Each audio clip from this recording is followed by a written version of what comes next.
उम्मत मुसलमा खे तमामु अहम ज़िम्मेवारी अल्लाह ताला ॾेई रहियो आहे, छो जो हीअ उम्मत ता क़यामत ताईं क़ाइमु रहंदी।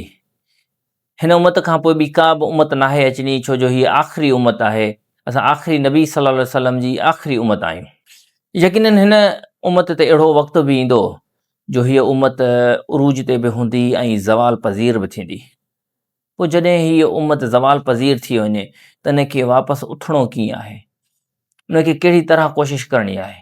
अलाह ताला फरमाए थो त पोइ हीउ वाहिद क़ुर ई ज़रियो आहे। हिन क़ुर जे ज़रिए ई तव्हांखे सहारो हासिलु करिणो आहे, तव्हांखे वरी उथणो आहे, वरी तव्हांखे उरूज हासिलु करिणो आहे।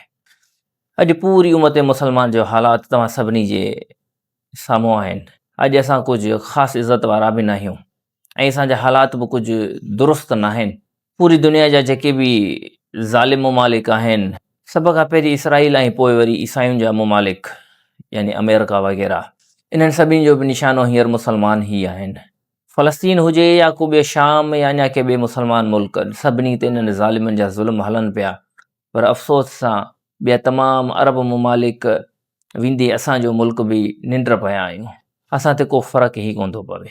अॼु बहैसियत उम्मत मुसलमान असां नाकाम थी चुका आहियूं। हुन जे बारे में रसूलुल्लाह सल्लल्लाहु अलैहि वसल्लम फरमाइनि था, अलाह ताला हिन किताब यानी क़ुर मजीद जे ज़रिए क़ौमुनि खे उरूज अता कंदो आहे ऐं क़ौमुनि खे ज़लील कंदो आहे।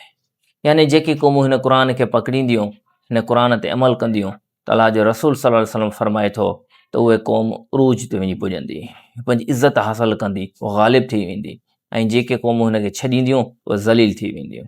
असांखे ई वठी ॾिसो, बाक़ी उम्मत मुसलमान खे छॾियो, असां पंहिंजे मुल्क खे ई ॾिसी वठूं, केतिरी इज़त असांजी बाक़ी आहे। ॿाहिरि असां चोरनि जे नाले सां सुञाता वञूं था।